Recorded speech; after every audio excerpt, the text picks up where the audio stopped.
मेरा first question है कि लाइक से कि मेरा जो दिल और दिमाग है इट इज़ लाइक इंटरट्वाइंड पूरा कि मुझे आईएएससी बनना है। लाइक 4 अटेम्प्ट्स दे चुकी हूँ मैं ऑलरेडी, टोटल 6 अटेम्प्ट्स है। और जैसे मैंने टीचिंग भी स्टार्ट करी है एक अकेडमी में भी, वो भी फ्री ऑफ कॉस्ट ही है। मेरे जो लाइक स्टूडेंट्स हैं वो फ्री ऑफ कॉस्ट मेरे लाइक लेक्चर्स अटेंड करते हैं। बाकी जो एजुकेटर्स के हैं वो पैसे दे के मतलब अटेंड करते हैं।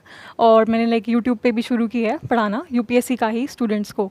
तो मुझे लाइक ये पूछना है कि साइमल्टेनियसली मेरे को ये लाइक दोनों चीज़ें करनी चाहिए या एक ही चीज़ पे लाइक फोकस करना चाहिए ज़्यादा? देखो, अगर तो कनेक्टेड है तो करने में कोई बुराई नहीं है, बिकॉज कहते हैं ना to teach is to learn twice. तो अगर आप किसी को कुछ सिखा रहे हैं तो आप खुद भी तो सीख रहे हैं ना, तो कोशिश करो वही सिखाओ जो कि आपके भी काम आने वाला है। क्योंकि अभी आपका मेन गोल क्या है? There is a primary goal and there is a secondary goal. Primary goal is to crack it and secondary goal at this point in time is teaching. Right. तो अपने सेकेंडरी गोल को primary goal से connect कर दो, वही पढ़ाओ जो कि आपके काम आने वाला है इसको क्रैक करने के लिए। लाइक कभी कभार क्या होता है कि बर्डनसम हो जाता है कि क्योंकि एक रिस्पॉन्सिबिलिटी भी है एक टीचर की कि ये लाइक पूरा कोर्स कंप्लीट करना है, या यूट्यूब पे भी पूरा मैंने लाइक सीरीज़ वगैरह शुरू करी है एक सब्जेक्ट वाइज। तो कभी कभार बर्डन बन जाता है कि मतलब अपनी पढ़ाई के लिए टाइम नहीं मिलता। तो मतलब करना चाहिए मेरे को मतलब पूरा रेगुलरली या ब्रेक्स में? That's what I am saying, burden लेकर के मत करो। इसलिए मत करो कि वो टीचिंग करके कुछ होने वाला है, क्योंकि आप अकेले नहीं हो, बहुत लोग पढ़ा रहे हैं ऑलरेडी। हाँ, राइट। तो ऐसा नहीं है कि कोई बहुत बड़ा गैप है कि जो सिर्फ आप ही पूरा कर रहे हो। There are thousands of teachers जो ऑलरेडी पढ़ा रहे हैं, और बहुत लोगों के लेक्चर्स फ्री में भी अवेलेबल हैं यूट्यूब पर। राइट। तो ऐसा नहीं है कि आप कुछ ऐसा कर रहे हो कि जो कोई और ना कर रहा हो। तो वही करो जो आपके खुद के पहले काम आने वाला है। जैसे हम किसी फ्लाइट में जा रहे होते हैं, वहाँ पे बोलते हैं ना कि साथ वाले को मास्क लगाने से पहले अपना ऑक्सीजन मास्क लगा लो, फिर अपने बच्चे को लगाना। हाँ, राइट। तो ऐसे ही पहले अपना इंश्योर कर लो कि अगर तो ये पढ़ा करके आपको एक तरह का आपका रिवीजन हो रहा है, आपकी जो क्लैरिटी है वो बढ़ रही है, तब तो ठीक है। बट अगर ये करके आप डिस्ट्रैक्ट हो रहे हो अपने मेन गोल से, तो why are you doing it? तो फिर उसको छोड़ सकते हो, उसको 2 साल बाद कर लेना। अभी कौन सी लाइफ कहीं जा रही है? राइट। अगर फुल टाइम ही करनी हो टीचिंग तो 2 साल बाद कर लेना, जस्ट इन केस अगर नहीं हुआ तो। राइट।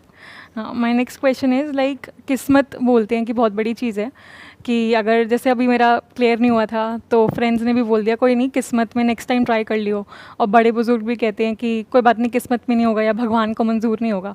तो ये जो सक्सेस है तो उसमें लाइक किस्मत का कितना रोल है, या सिर्फ हार्डवर्क होता है?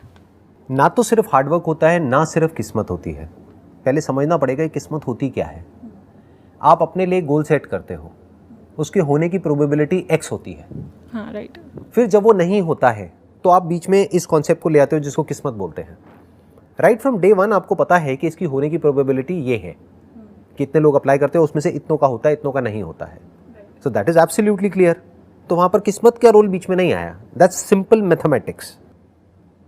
यहाँ पर जो चीज़ समझने वाली है ना वो ये है कि आपकी होने की पॉसिबिलिटी डे 1 से ही आपके माइंड में क्लियर है कि अगर मैं अपना 100% भी एफर्ट करूंगी तब भी प्रोबेबिलिटी यही है। अगर 100% करूंगी तो राइट। अगर 50 करोगे तो बात ही खत्म हो गई ना। हाँ। तो that must be very clear in your mind कि भाई ये एक प्रोबेबिलिटी है, ये मैथमेटिक्स है, ये साइंस है। इसमें बीच में हमको डेस्टिनी कॉन्सेप्ट को घुसाने की जरूरत नहीं है। क्यों? क्योंकि ये गोल किसने सेट किया? आपने खुद ही किया ना। तो कोई और गोल सेट कर लेते जहाँ पे होने की प्रोबेबिलिटी 100% हो। कोई ईजियर एग्जामिनेशन को क्रैक कर लेते, तो फिर क्या आपकी किस्मत अच्छी हो जाती? अगर यहाँ किस्मत खराब है तो। अगर आप किसी ऐसी रेस में भाग रहे हो जहाँ पर आपके साथ में लाखों लोग भाग रहे हैं, तो आपकी उस रेस को जीतने की प्रोबेबिलिटी जितनी कम है उतनी ही कम यहाँ पर है। तो ये तो पता है ना, इसमें किस्मत का क्या रोल है? मतलब हर चीज़ में लाइक किस्मत डजंट प्ले मच रोल, मतलब नहीं करती है। किस्मत देखो कहाँ पर रोल प्ले करती है, मैं बता देता हूँ। आप कहीं पर जा रहे हो, सिंपल रोड क्रॉस कर रहे हो, जेब्रा क्रॉसिंग पर सारे ट्रैफिक रूल्स को फॉलो कर रहे हो, और सामने उधर रेड लाइट है तो कायदे से गाड़ी को रुकना चाहिए। बट कोई गाड़ी है वो बहुत तेज़ चलाता हुआ आया और आ करके एक्सीडेंट हो गया। तो इसको आप बोल सकते हो किस्मत, और you can call it coincidence, कि उस पर्टिकुलर मोमेंट पे, क्योंकि अगर 1 सेकंड पहले वो गाड़ी आती तो आप शायद इधर होते। हाँ, राइट। 1 सेकंड बाद आती तो उधर होते।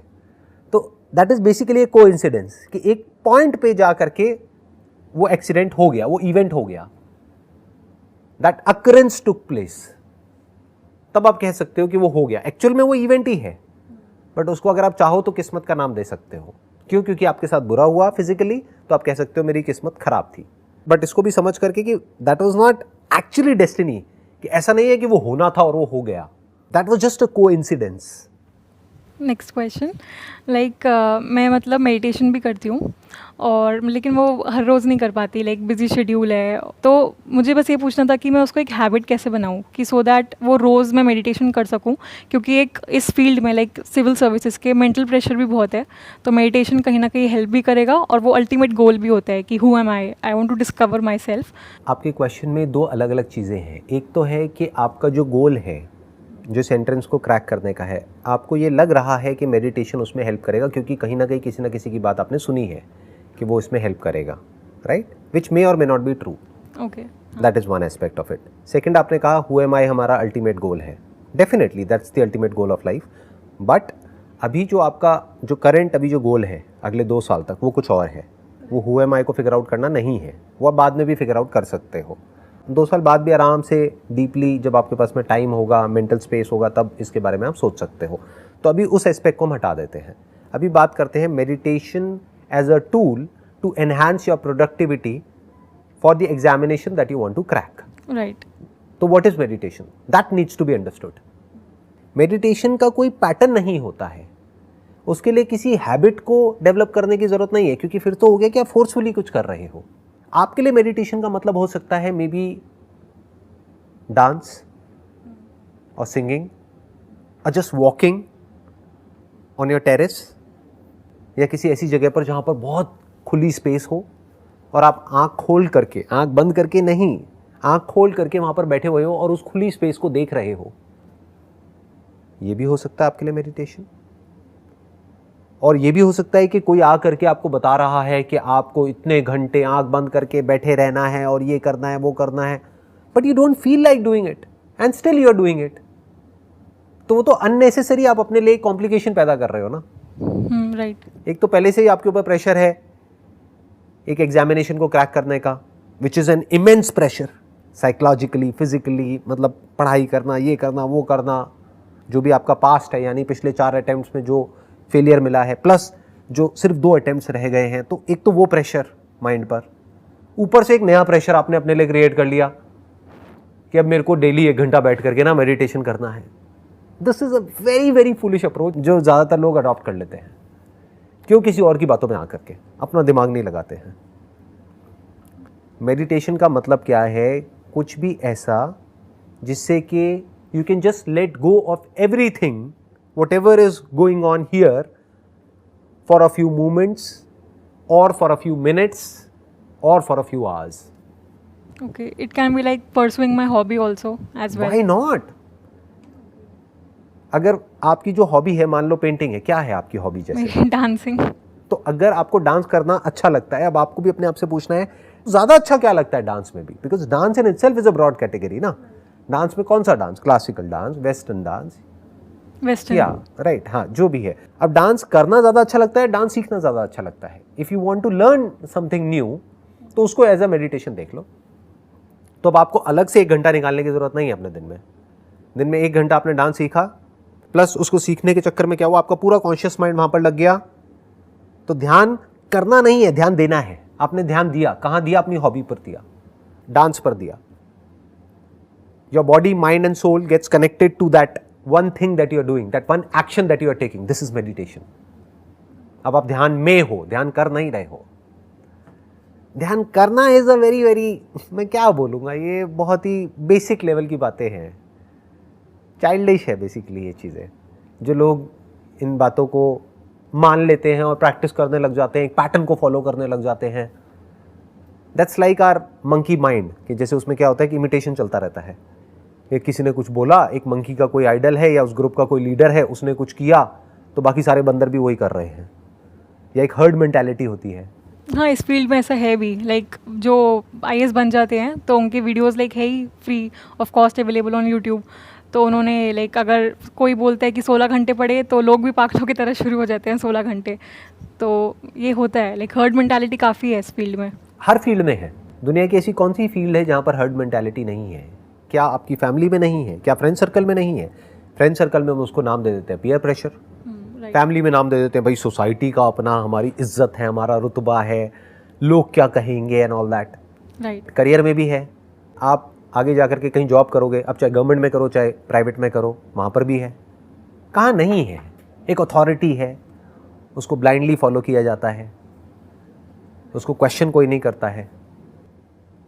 तो this thought that meditation is important for me to crack this examination is basically acting as an authority in your mind, जो कहीं से आपने किसी की ऐसी बात सुन ली है जो एक पर्टिकुलर लेवल पर है, जिसको आप आइडल मानते हो। तो कहीं ना कहीं उसके किसी ना किसी लेक्चर में या कहीं ना कहीं किसी की बातों में आपने सुन लिया कि इट्स गोइंग टू हेल्प, तो आपके दिमाग में बैठ गया it's going to help, but you are not questioning what meditation is. That is more important. ये लाइफ में सिर्फ मेडिटेशन में नहीं, हर जगह काम आएगा। क्वेश्चन करो व्हाट इज मेडिटेशन। मेडिटेशन मतलब ध्यान देना, ध्यान करना थोड़ा ही है। अभी आप ध्यान दे रहे हो ना मेरी बातों पर, Right. तो you are in meditation. This is meditation. Like when I'm fully aware of what I'm When doing. you are aware of what you are doing in that moment, that is meditation. यही तो practice है, और क्या है। अब ये आगे जाकर के कैसे आपको हेल्प करता है, आपके करियर में भी हेल्प करेगा, और आगे जाकर के जो स्पिरिचुअल जो इंक्वायरी है, यानी हु एम आई जो क्वेश्चन है, वहाँ पर भी हेल्प करेगा। क्योंकि वहाँ पर वन पॉइंटेड कॉन्सेंट्रेशन चाहिए, वन पॉइंटेड फोकस चाहिए। इस क्वेश्चन के साथ ठहरना पड़ेगा कई सालों तक। Who am I. Okay, next question is कि लाइक पेशेंस, जो कि बहुत ज़रूरी है हर चीज़ में।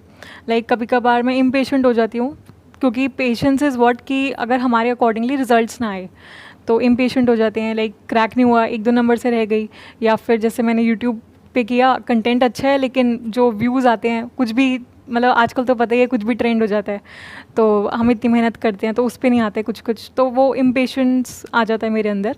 तो उसको मैं कैसे रखूँ, मतलब पेशेंस को अपनी प्रोफेशनल लाइफ में भी और अपनी पर्सनल लाइफ में भी। जब आप अच्छे से समझ लोगे ना मेडिटेशन का मतलब क्या है, और उसको एक्चुअल में प्रैक्टिस करोगे। मेडिटेशन मीन्स माइंडफुलनेस, मतलब जो भी करना है ध्यान से करना है। छोटे से छोटा काम, बड़े से बड़ा काम। कि अगर आप किसी पार्क में बैठे हो और मानो एक गिलहरी को ऑब्जर्व कर रहे हो कि उसके अंदर क्या चल रहा है, वो क्या कर रही है, क्यों बार बार पेड़ पे जा रही है, क्यों नीचे आ रही है, वो एग्जैक्टली करना क्या चाहती है, व्हाट इज शी डूइंग। तो आराम से वहाँ पर बैठो और देखते रहो। तो इससे क्या होगा, आपके अंदर धीरे धीरे पेशेंस डेवलप होने लग जाएगा। You will be able to be with yourself without doing anything for that matter for hours, and you will just be. अगर ये आप कर पाते हो तो आपके अंदर पेशेंस है। 99% लोग ये नहीं कर पाते हैं। उनको क्या चाहिए, कुछ ना कुछ चाहिए अपने आप को बिजी रखने के लिए, नहीं तो उनका दिमाग खराब हो जाएगा। राइट। लोगों को क्या है कि उनको कुछ ना कुछ चाहिए अपनी अटेंशन को बिजी रखने के लिए। उनको कोई गैजेट चाहिए, या कोई पर्सन चाहिए, या कोई एक्टिविटी चाहिए, या कुछ ना कुछ चाहिए जो कि उनके अटेंशन को कंट्रोल कर सके। यानी उनकी जो अटेंशन है उसका कंट्रोल किसी और के हाथ में है। मान लो एक मोबाइल फ़ोन के हाथ में है, तब तो ठीक है। बट अगर ये मोबाइल फ़ोन उनसे ले लिया तो उनको पता ही नहीं है अपनी अटेंशन को खुद कंट्रोल कैसे करना है। राइट। इसके लिए एक टर्म भी है जो यूज़ करी जाती है, दैट इज़ ADHD। बहुत कॉमन है आजकल। ये कहते हैं कि हर 10 बच्चों में से 3 या 4 बच्चों को ये प्रॉब्लम होती है। अलग अलग सर्वेज हुए हैं अलग अलग वर्ल्ड के अलग अलग पार्ट्स में, बट ये बहुत कॉमन है आजकल जो देखा जा रहा है। सो अब उसमें क्या हो रहा है, अपनी अटेंशन को कैसे कंट्रोल करना है वो हमें नहीं आता है। तो अब क्या होता है कि जैसे ही कुछ भी ऐसा होता है जो हमारा जो भी हैबिचुअल पैटर्न है उससे हट करके होता है, तो हमें गुस्सा आ जाता है। We get irritated, frustrated, we get angry. तो अब इस सब का सोल्यूशन क्या है कि अपने साथ कुछ टाइम स्पेंड करो, बिना किसी मोबाइल फ़ोन के, बिना किसी गैजेट के, बिना पढ़ाई के, बिना टीवी के, बिना किसी पर्सन के, बिना किसी सपोर्ट के। Just be. और जो उस मोमेंट में हो रहा है बस उसको देख लो। और ऐसा नहीं है वो ही करना है, ध्यान रखना यहाँ पे भी एक बहुत बड़ा ट्रैप है। ऐसा नहीं है कि अगर आप ऐसे में बैठे हो तो ब्रेथ को ही देखते रहना 1 घंटे तक। अरे